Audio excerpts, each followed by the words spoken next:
இன்றைய வார்த்தைக்கு உங்கள் அன்புடன் வரவேற்கிறேன். நம்முடைய தியானத்துக்காக 1 தீமோத்தேயு 1வது அதிகாரம் 18வது வசனத்தின் பிற்பகுதியை வாசிக்கிறேன். நீ விசுவாசமும் நல் மனசாட்சியும் உள்ளவனாயிரு. பரிசுத்த வேதாகமத்தில் குறிப்பிடப்பட்டிருக்கிற அனைத்து ஆலோசனைகளும் நம்முடைய வாழ்க்கையில் மிகவும் தேவையானவைகள். இங்கே அப்போஸ்தலனாகிய பவுல் தீமோத்தேயுவுக்கு எழுதுகின்ற போது நீ விசுவாசமும் நல் மனசாட்சியும் உடையவனாயிரு என்று சொல்லுகிறார். மனசாட்சி என்கிறதை பல நேரங்களில் பிறர் பேசுகிறதை கேட்டிருப்போம், நாமும் பேசியிருப்போம். பரிசுத்த வேதாகமம் அதை குறித்து ஏராளம் காரியங்களை குறிப்பிடுகின்றது.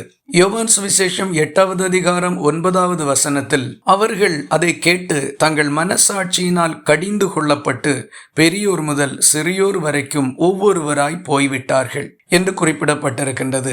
இந்த நிகழ்வு எதுவென்றால், ஒரு ஸ்திரீ பாவம் செய்கின்ற போது கையும் களவுமாய் பிடிக்கப்பட்டாள். மோசேயினுடைய நியாயப்பிரமாணத்தின்படி அவள் கல்லெறிந்து கொல்லப்பட வேண்டும். தண்டனையை நிறைவேற்றும்படி அவர்கள் கொண்டு போகின்ற வழியில் இயேசுவினிடத்தில் வந்தார்கள். இயேசு அவர்களை பார்த்து சொன்னார், உங்களில் பாவம் இல்லாதவன் முதலாவது கல்லெறிய கடவன் என்று.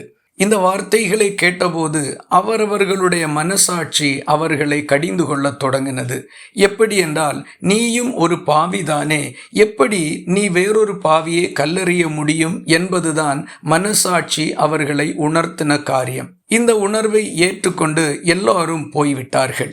ஆகவே மனசாட்சி நம்முடைய தவறுகளை குறித்து நம்மை கடிந்து கொள்ளும். ரோமருக்கு எழுதின நிருபம் 2வது அதிகாரம் 15வது வசனத்தில் அவர்களுடைய மனசாட்சியும் கூட சாட்சியிடுகிறதுனாலும் குற்றமுண்டு குற்றமில்லை என்று அவர்களுடைய சிந்தனைகள் ஒன்றையொன்று தீர்க்கிறதுனாலும் என்று குறிப்பிடப்பட்டிருக்கின்றது. அப்படி என்றால் நம்முடைய மனசாட்சி நம்முடைய செயல்களை குறித்து குற்றமுண்டு குற்றமில்லை என்று தீர்க்கின்றதா இருக்கின்றது. ஆகவே நாம் ஒரு காரியத்தை செய்ய யோசிக்கின்ற பொழுதே நம்முடைய மனசாட்சி நம்மை உணர்த்தும், இது சரியா தவறா என்று. ஆகவே மனசாட்சிக்கு ஏற்ற ஒரு வாழ்க்கை வாழ வேண்டும் என்கிறது தான் இந்த காலை வேளையில் தேவன் நம்மை உணர்த்துகின்ற காரியம். நம்முடைய தவறுகளை குறித்து மனசாட்சி நம்மை கடிந்து கொள்ளும்.